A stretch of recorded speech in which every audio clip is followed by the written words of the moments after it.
we mentioned, there we go. So the goal of the masters of the program, at least in my mind, is this idea to talk about development, particularly international development, but not from this lens of, experts on the global north who holds all the knowledge and we're gonna just save the global south. It's really this idea that we are talking with different people on the cohort coming from different spaces. And most of us, and this is something that the course taps on a lot, we understand that the community have resources, that we don't need to save anyone, that people have voices, that they have ideas, so we really need to leverage those.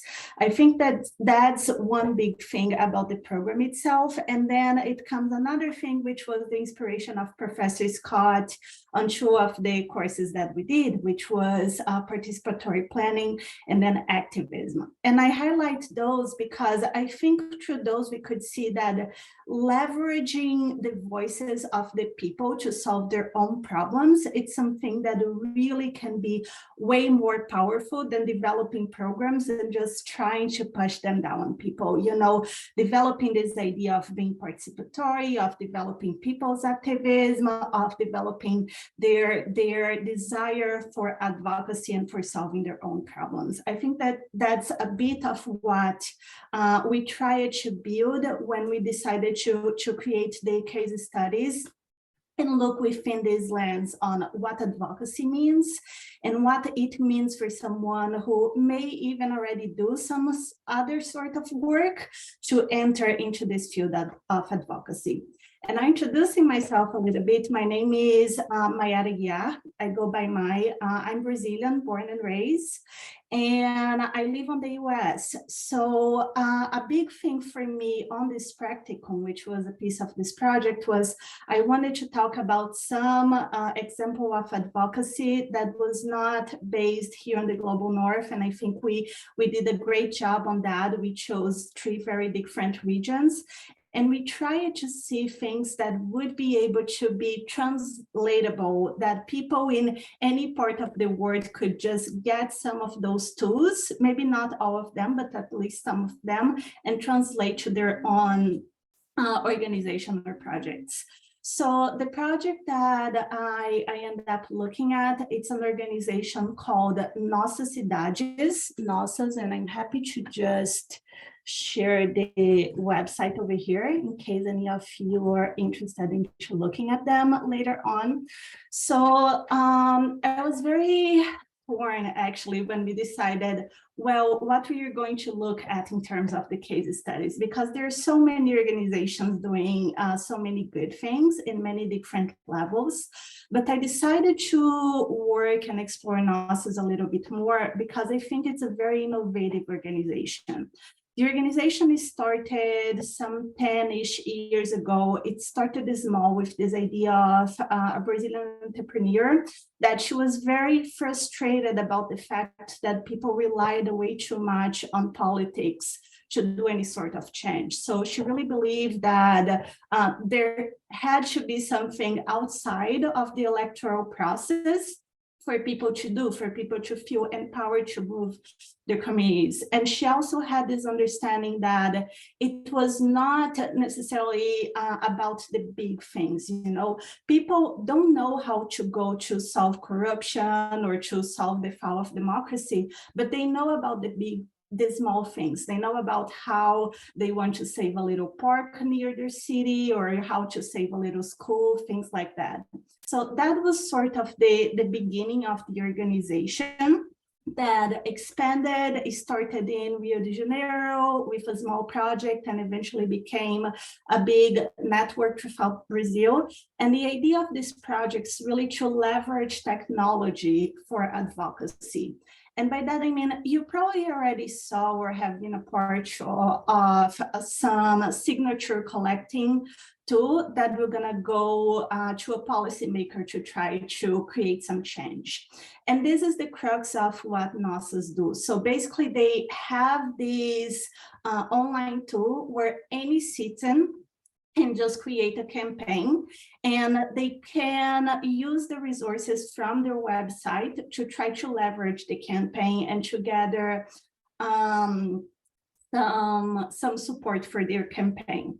So if the organization gathers a lot of interest in a campaign, then they are gonna try to mobilize that through pushing policymakers to that, or through engaging media to make that campaign more visible. Depending on the number of people that comes to the campaign, they were gonna put it in their social media and try to amplify through this way, which we know that nowadays, depending on where you live, it's one very powerful tool.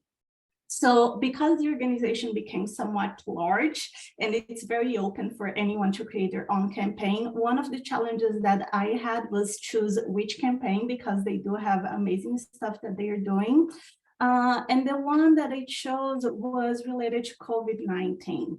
So my people, Brazilians, they're very big about symbolism. So if they don't like a government, they get their pens and just make some noise. Or in this case, and I know it's something that happened in the US as well, during COVID-19, in support of health professionals, a lot of people were clapping during the night for health professionals. So one thing that a citizen brought to their website was that even though there was a lot of moral support for health professionals during COVID-19, there wasn't really a legal backup support in Brazil for those professionals. So a lot of those professionals died and their families didn't really have a lot of legal reparations, or, if they fell ill, they didn't really had a lot of backing on them. And what the campaign tried to do was really to change the legislation to bring a little bit more of social protection to those professionals and to their families. So the main goal of the campaign over here was really to attract a big network, to attract a lot of people to support the campaign by clicking on a link that would have a pre-made message that would be sent to policymakers, so they could know that their electorate was paying attention on how they would vote for that specific campaign.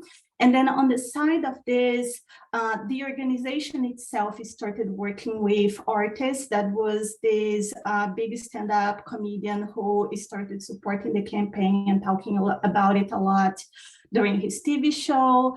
There was some inside work from the organization on the more traditional type of advocacy, where they went and spoke with policymakers directly to try to influence them on their voting.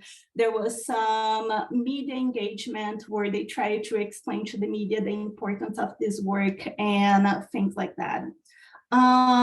Many things happened throughout the process. So overall, this process was successful and the organization managed to get the legislation approved, but the legislation was vetoed by the current president of Brazil, President Bolsonaro, and the organization had to just reframe itself from going into advocacy for legislation to now advocacy for ensuring that the legislation would keep happening. So they went from advocacy on the parliament to advocacy on legal tools to ensure that that would go through.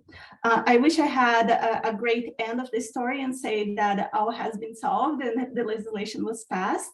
But I think, to be honest, I didn't check today, but as far as we completed the project, the source book, the legislation was still going through some legal battles to understand if this would happen or not.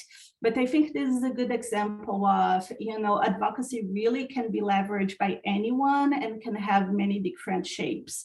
So it can be the shape of someone talking, like Jordan mentioned, just within their community. It can be through academics. It can be on the legal level. It can be on this legislative level.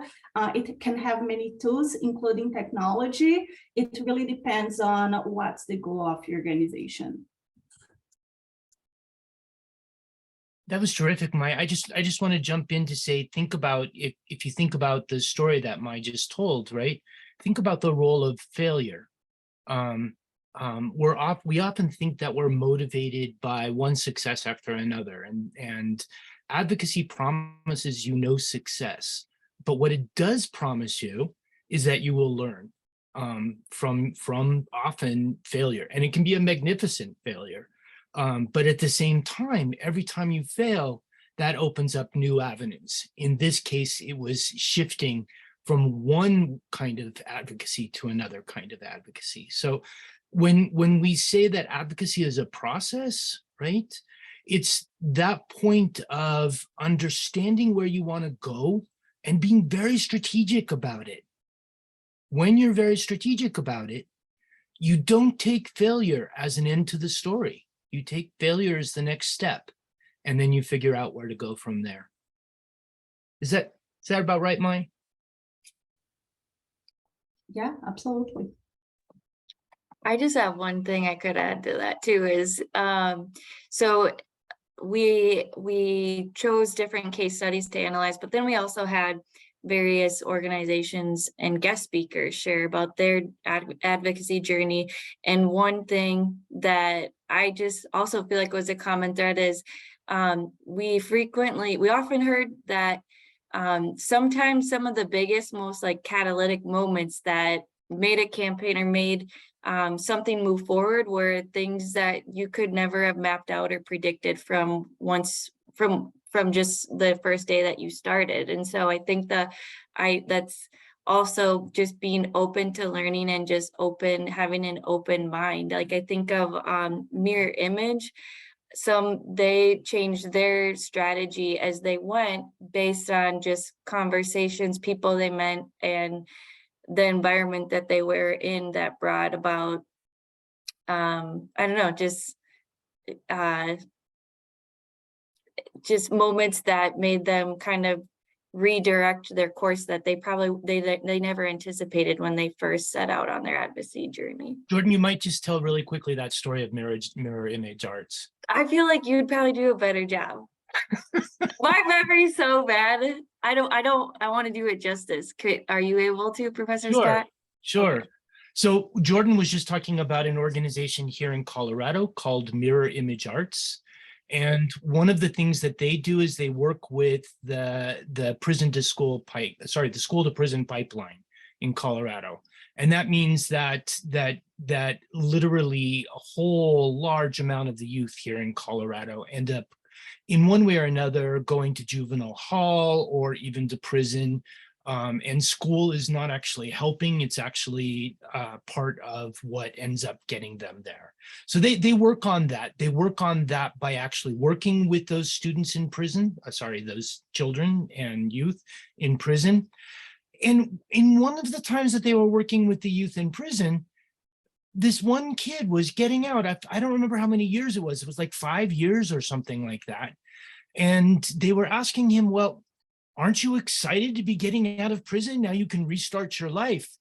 And this youth said, no, actually, I'm scared to death. And they said, well, why? And the youth said, well, I can never pay off restitution. Restitution? Do we all know what that is?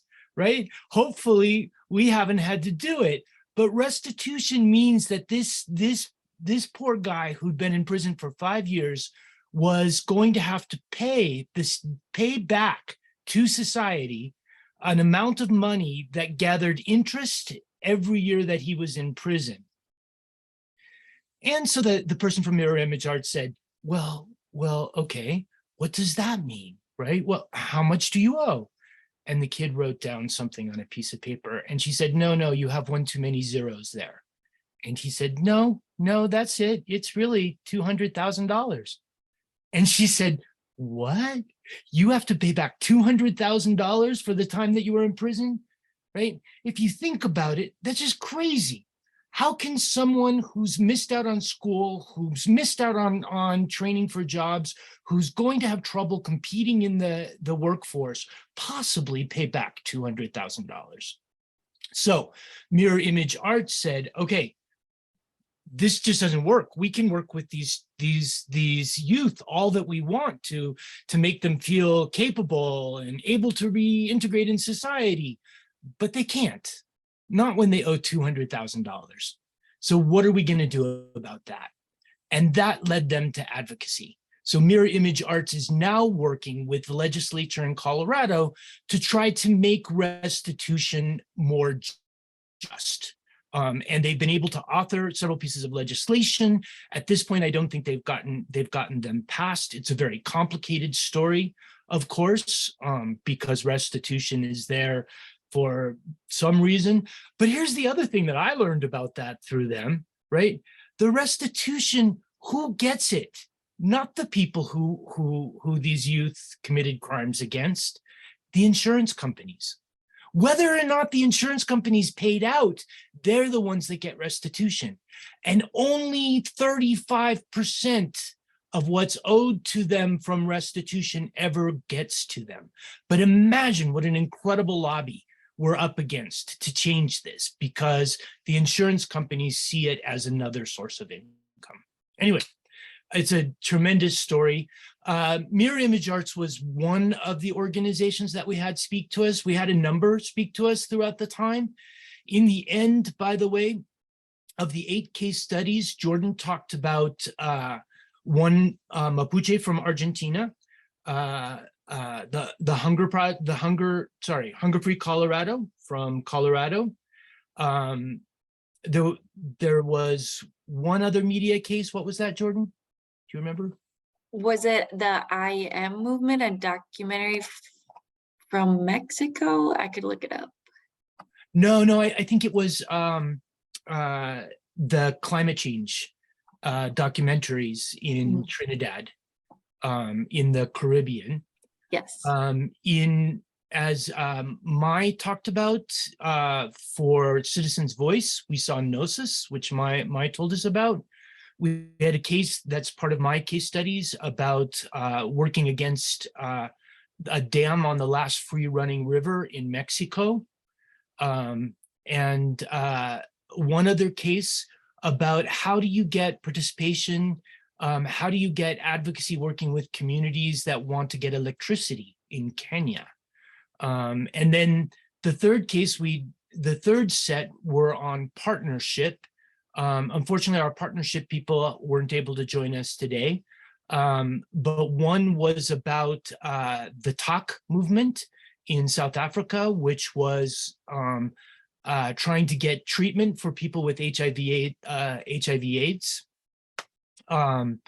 And a refugee camp in Malawi, where the refugees had been there for 20 years and were unable to leave the camp to work or have a normal life. Imagine that, generations growing up in this camp in Malawi.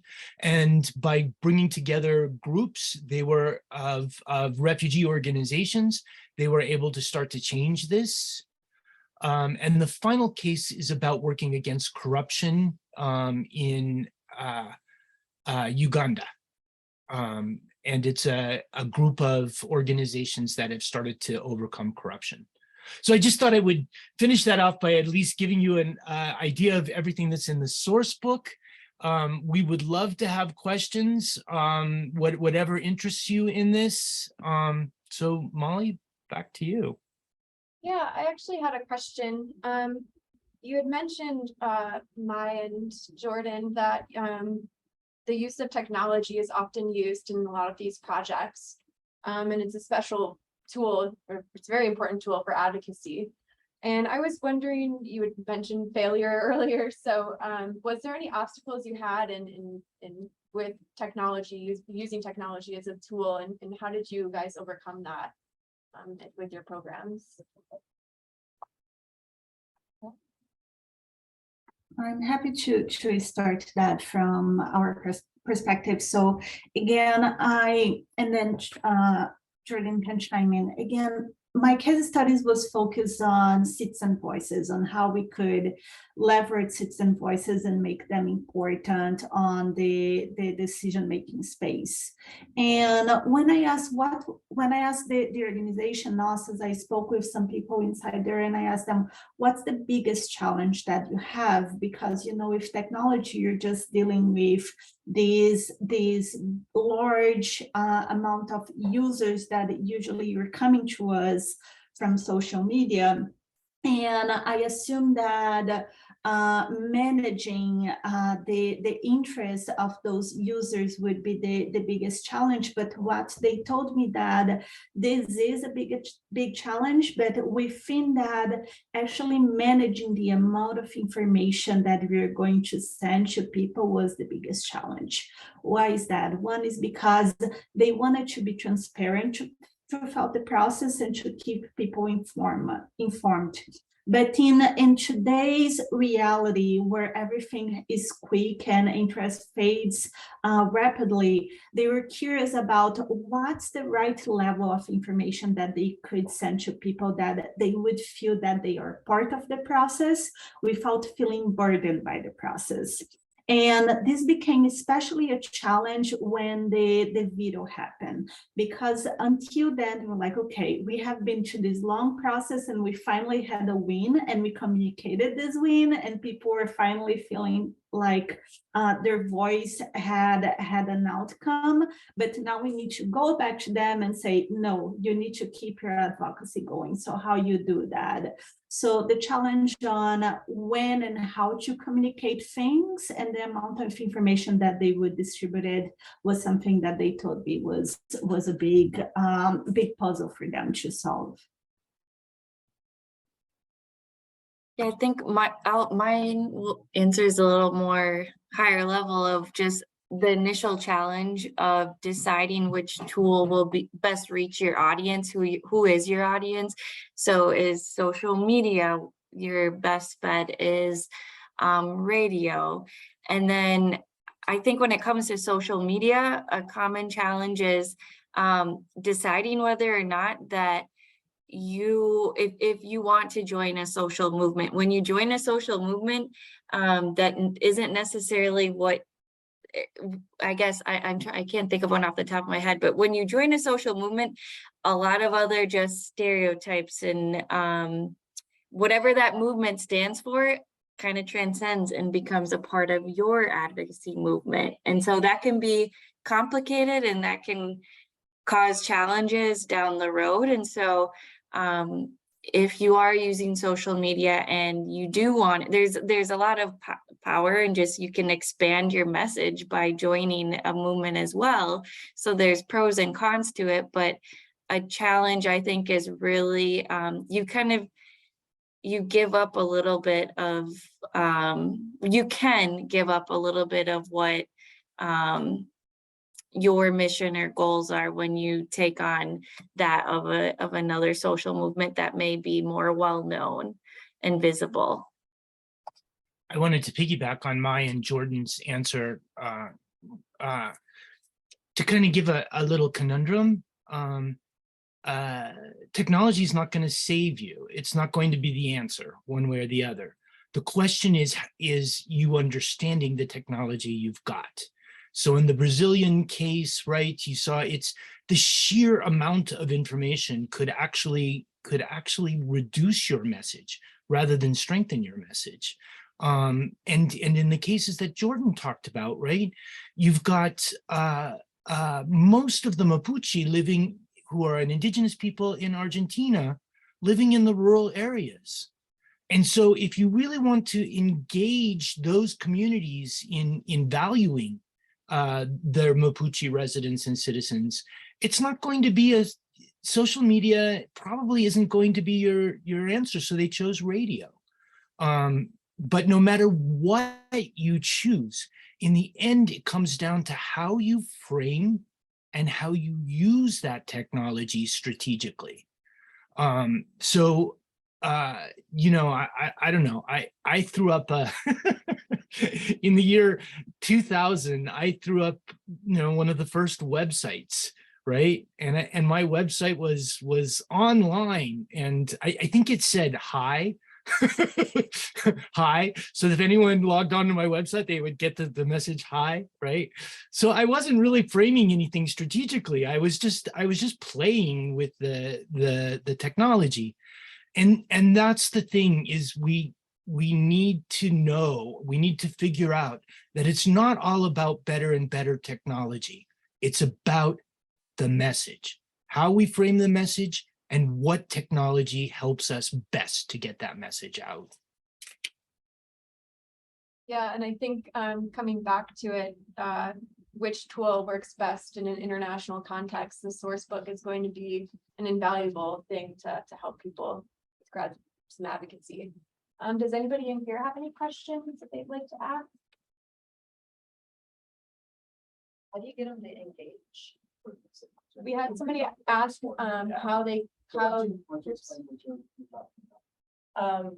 Okay, so I run a Facebook group down in Colorado Springs. It's called Colorado Springs 90 Days of Rage. We came out after after Texas fell. And then there was like everybody kind of after the first month, it's just less and less people at the protests, less and less people at our action events. Like we would, we were trying to get Colorado Springs to put something in the city charter, protecting women's rights and things like that.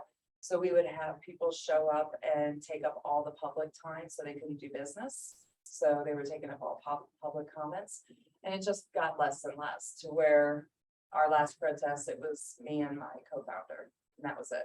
So how do you engage, keep them going? Like that's the whole reason we called it 90 Days of Rage. We were kind of giving them like start and end point, and then we would like roll it into something else, to keep it going. And it just after row, like month after row, it just started dwindling. So how do you keep them engaged? I can get it started, but I have the feeling that you're gonna get a whole bunch of different questions here. But this is a question that I had for NOSAs as well.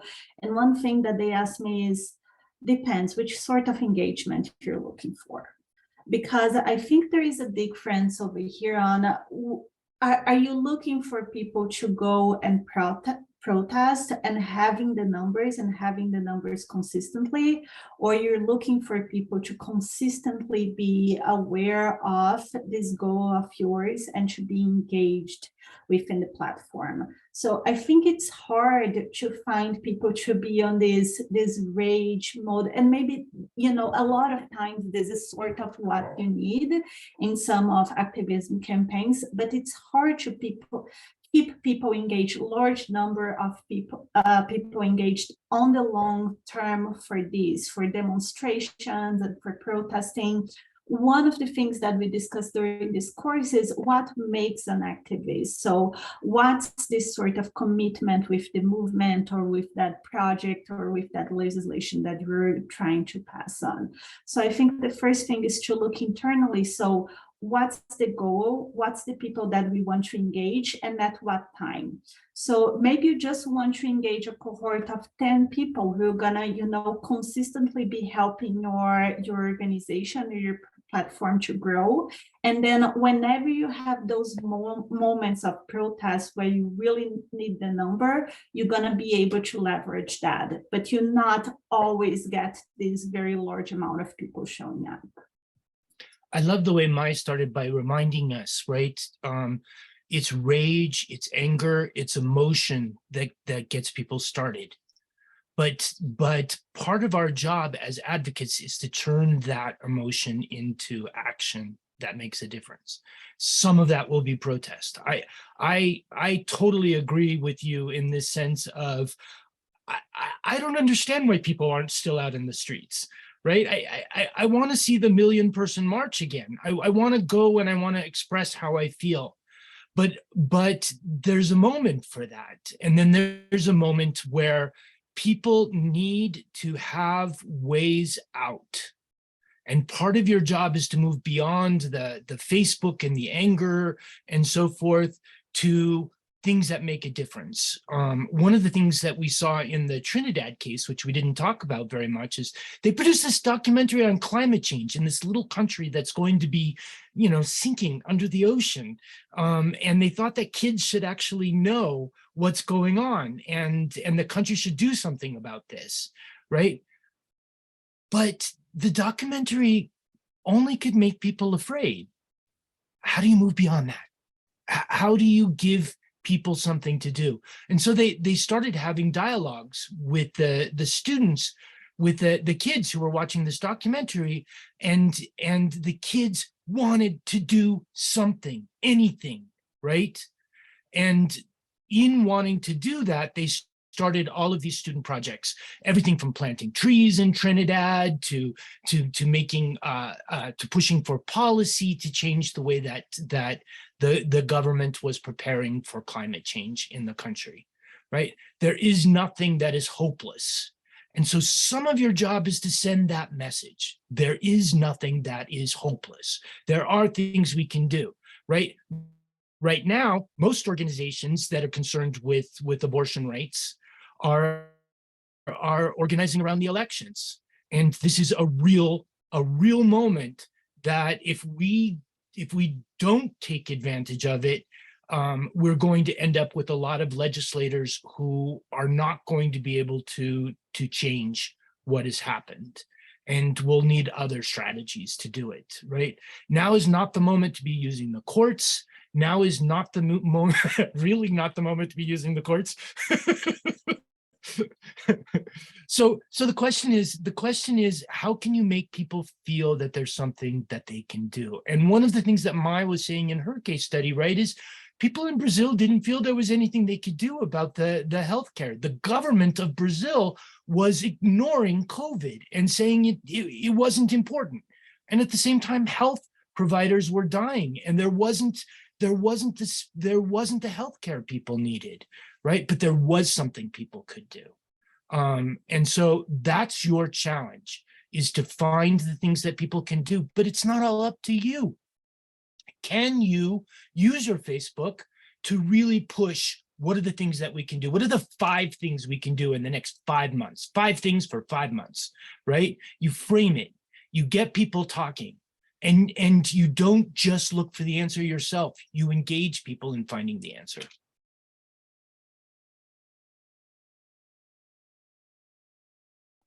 Maybe if we can just add one more thing to that, which is, I think, be prepared to surf the wave, because I see on the examples of NOSAs, when they first started, really, the organization was so small, it was hard. Nowadays, their campaigns can get tens of thousands of people, in one campaign.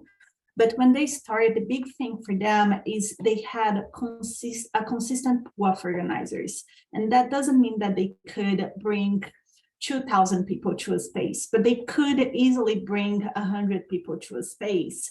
But because they managed to do that, they managed to do the organizing real easily.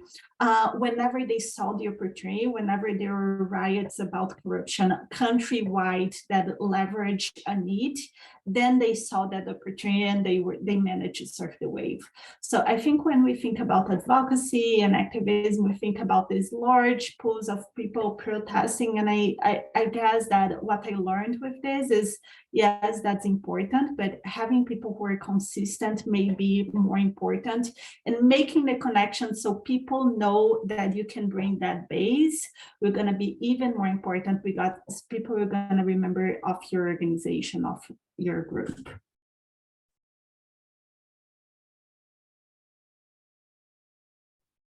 Great, thank you for that. Anybody else have any questions? Yeah, so I believe the topic of corruption in Uganda was mentioned at one point, and I'm actually really interested in how advocacy could be used in such a situation, because it seems very challenging to engage with a systemic issue like that through the lens of advocacy. I'm really interested to see what that would be like. So are there, like, what's the examples of how that was engaged with almost? So I can tell the story. I'll try to tell it very quickly. What happened around the year 2000 was it became obvious that services were not being provided to people in Uganda because people were basically stealing the money. The money would be allocated, good laws were on the books, and yet nothing got to the ground. Government employees were getting very rich from bribes. You got everything done by taking bribes. It sounds like you know a little bit about that kind of corruption, so you can just imagine how bad it was. So a group of CSOs, civil society organizations, nonprofit organizations, if you like, that had been trying to change this, realized they were failing. They weren't making any difference whatsoever in Uganda. They created something, it's called ACCU. I don't remember what the acronym's for. Sorry about the anti-corruption something. And it was a coalition of organizations with a mission to end corruption in Uganda. And they haven't. They haven't. It's now 2022. They have not ended corruption in Uganda, but they have made a difference. And one of the ways they did it was doing, coming together and doing an audit of health services. So one of the main services that wasn't getting to people in a country where health was supposed to be available to everybody and people couldn't access health services. Clinics were said to be there and they just weren't there or weren't staffed. There was chronic shortages of everything that goes to those clinics.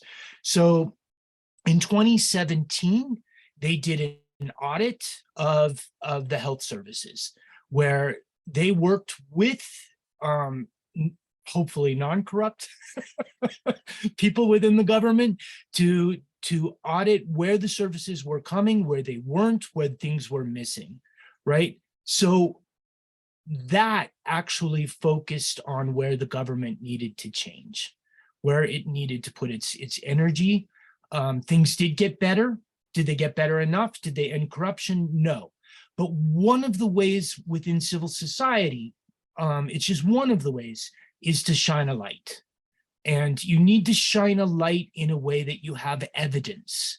You need to shine a light in a way that is not just attacking the government, because you're honestly going to be attacking the corrupt and non-corrupt elements of government wholesale.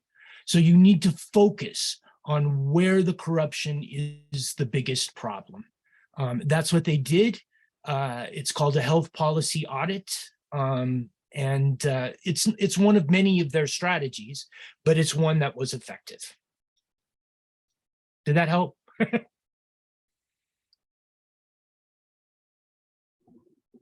Yeah, I think that was very interesting. But I could definitely see how it can be challenging because you're so reliant on good actors within the government when, you know, there's so many bad actors in a lot of corrupt governments.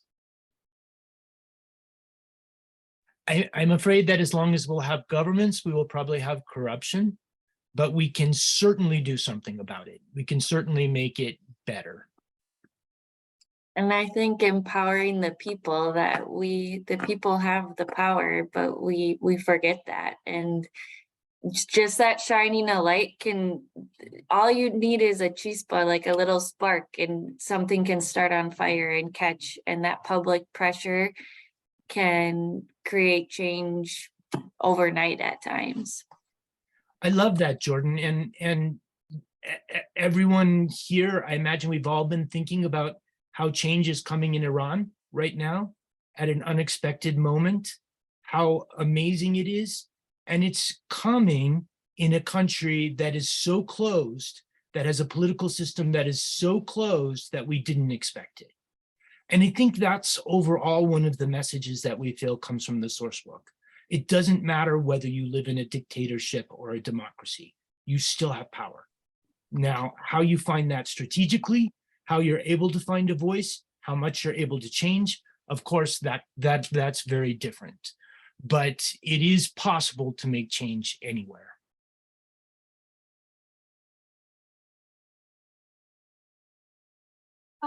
Can you talk about how you leverage international institutions such as like the IMF, the United Nations, or other institutions? At what point of the advocacy process would that come in, if it does? I don't think any of our cases actually include, well, no, that's not true. So the case about corruption that I just spoke about in Uganda leveraged the United Nations agencies, UNDP, World Bank and IMF that all were trying, right? One of their mandates is to handle corruption. So they were all trying to handle corruption in Uganda, but they were failing, obviously, because corruption was just getting worse and worse. And honestly, from a top-down point of view, there's only so much that these agencies can do. They can try to punish the government, but in the end, if IMF doesn't give loan relief, they're not punishing the corrupt elements of the government. They're punishing the people who need the services that the government is supposed to provide. So actually, these agencies know very well that their best friends are in civil society. That they need to have that citizen accountability, that citizen voice. So the health policy audit that I spoke about, it was funded, the work was funded by these agencies. I don't remember which, but UNDP and bilateral agencies. So the Danish aid agency was a big aid agency funding this work. Why did they fund this work? Because they could not do a health policy audit the same way that civil society could. Yeah, maybe just adding a little bit to that, I think one of the things that you're going to see on the source book is that we try to look at organizations at different levels, so it really could be relatable to people that are starting from different fronts. So you look, but majorly, we try to look at organizations that were working directly with communities. So maybe organizations with not as many resources, or at least a moderate level of resources. And Jordan and Professor Scott, correct me if I'm missing something over here. But on a personal level, I do work for a private philanthropy where we fund organizations that are trying to influence the World Bank and large international financial institutions. And the one thing that I can say to that it's maybe related to what we mentioned on the source book, is that organizations are composed by people. This is how I do on my job. Even if the organization is not interested in a topic, you still have the potential of having someone at that organization that it's interested to conduct a project and to start, doing little nudges.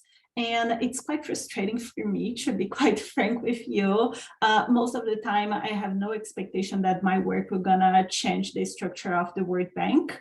But still, we see some progress. We see some people and some organizations doing incremental investments that we can just hope that on the long term, we're gonna have some reach and some different changes. And when we look at the individual, you can look at the individual for those large international institutions, but you can also do, for example, for the policymaking level, which is where a lot of the advocacy happens. It's people trying to pass a certain legislation or a certain project. So maybe, the institution as a whole, the parliament of that country will not do that, but there is one policymaker, someone working on that specific office that can be your in.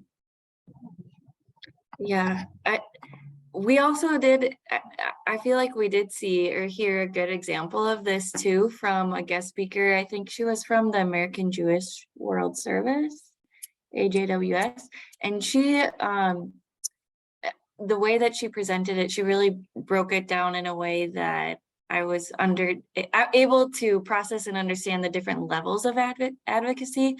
So they were working with child marriage in, I believe, India.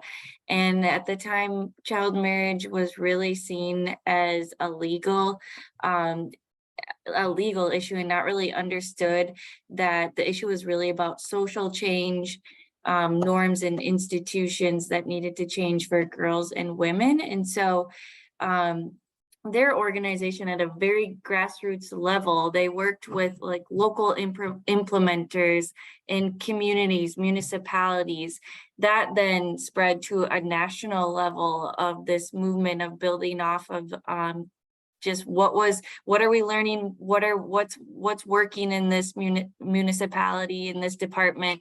How can we create a national dialogue?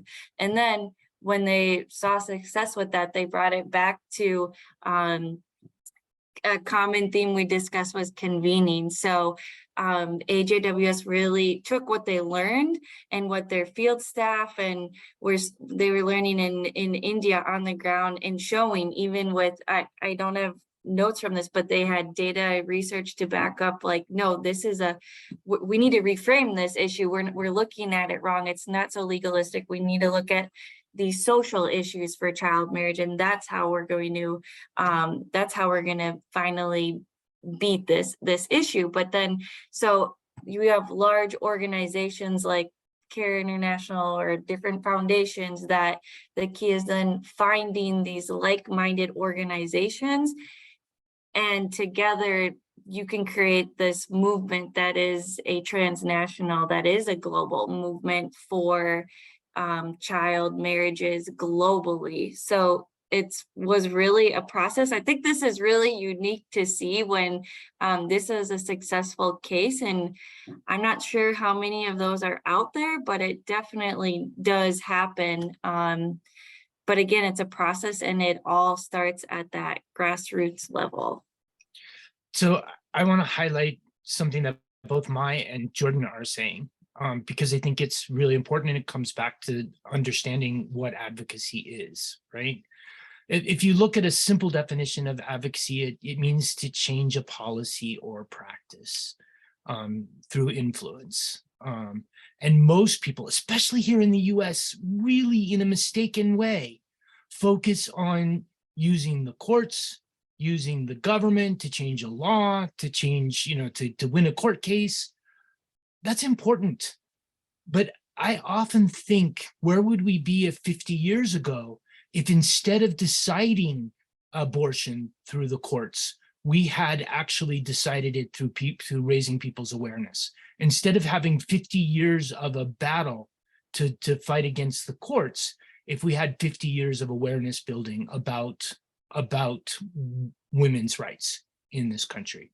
And this is just my opinion, but I think we fell down. I think we fell down as a society because we just became more and more polarized, and we just all saw it about top-down law changes, right? So the conservatives packed the court, and then that was the end of it. Well, how could that be? How could we be back for 50 years ago, right? And if we're really going to think about advocacy, we have to think about people too. It's not just, if you're dealing with child marriage, that you need to change the laws around child marriage. You need to change the factors that create that problem to begin with. I think that's true on both sides. And when we're trying to influence the international organizations that are setting a very, very light level of norms for the world, right? We need to think about both levels, as Mai was saying. I once wrote an article about how do we get human rights, that my conclusion in the article is it's not governments that need to respect human rights, it's humans that need to respect human rights. Until we all come to make those norms part of our societies and our cultures, it's always going to be a challenge, no matter how hard we try.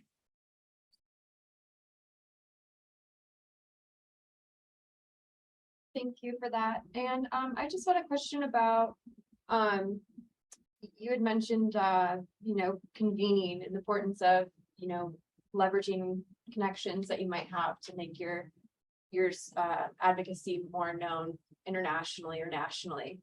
And a lot of us are students here. So I was just wondering, what are some things that we could do to help us start creating those relationships and network?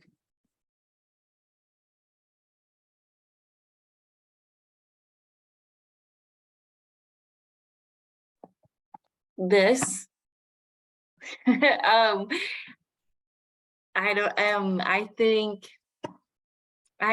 a good question. Other than kind of the typical cliche, I guess, of just networking and not being afraid to have dialogue.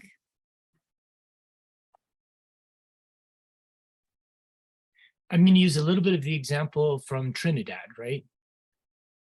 We focus on sharing information. So PeaceXchange may focus on sharing information. It may raise people's awareness, but every time we bring people together, how do we ask a question about what to do next? How do we empower people to take the next step on Facebook organizing?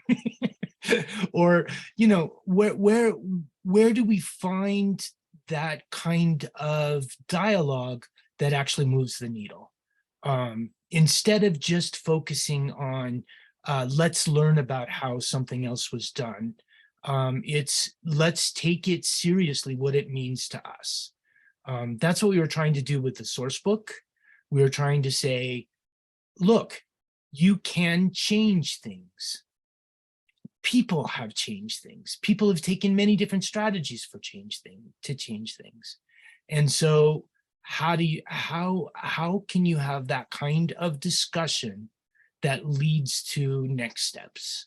And I say this for PeaceXchange too. What are next steps? I love PeaceXchange because it's focused on for me, it's focused on how do we engage in solving conflicts? How can we do that? Where can we make a difference? And the question isn't just how can we get a job with the State Department? I mean, that's great. That's great. Let's do that, right? But the question is, are there things that we can do right away? Are there places we can make a difference? And when we focus on that level of active information that's always framed around what can we do next, it's very empowering. And it means that people themselves have the answers. And our job in convening, as you asked, is just to look for where those answers are. It isn't to have the answers.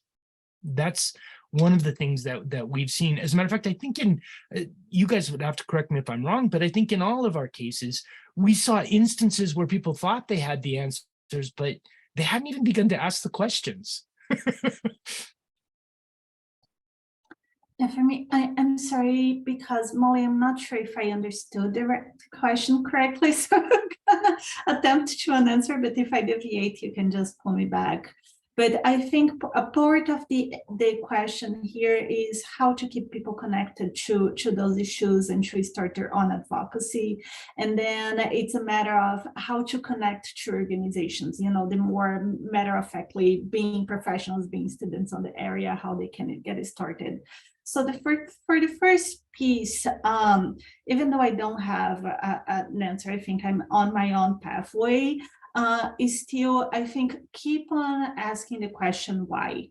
So because the question why, we're going to simplify things to you. One thing that was very important to me on this conversation, on this case study of NOSAS, is to understand that for most people, one of the challenges that creates this, I think we are all suffering from extreme cynicism nowadays, because it's just so hard to cope with the word.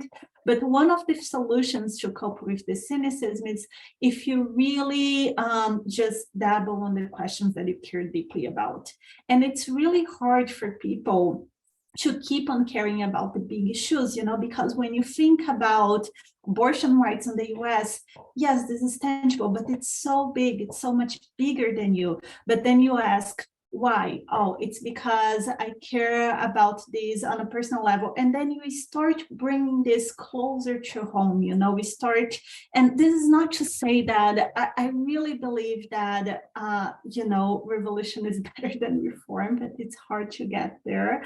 But I think it's really trying to understand what are the small wins that we can collectively get, so we can gather this motion, gather this thousands of people that are gonna show up for the bigger thing. So that's a piece of it. Keep on asking why, keep on doing things that are close to you. So when you're frustrated, and believe me, if you're on this field, you're gonna be frustrated quite often, you don't deviate from it.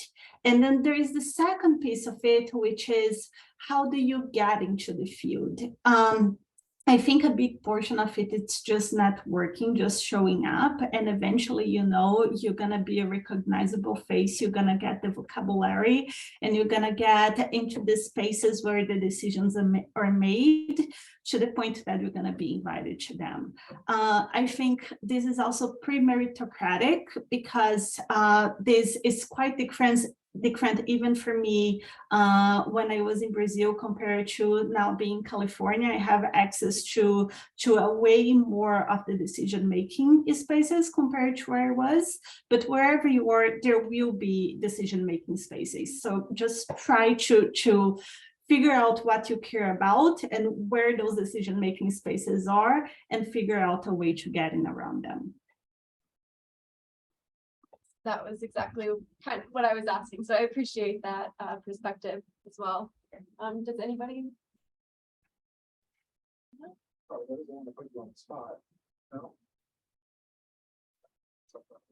Well, we look forward to you looking at the source book and hearing more about your cases and what came at the conclusion of your program. Thank you so much for spending this time with us. I think on behalf of all of us, we've really got a lot of information and insight on international grassroots advocacy. And yeah, was there anything else that you guys wanted to add? Well, I should add that the source book isn't quite ready for public viewing yet. But as soon as it is, I will send a link to you, Molly, and maybe you can distribute it to everyone who's here or others that you think would be interested. Definitely, I'd be happy to share that. And thank you all. Thank you. Thank So you. much. Have a great evening, day, wherever you are.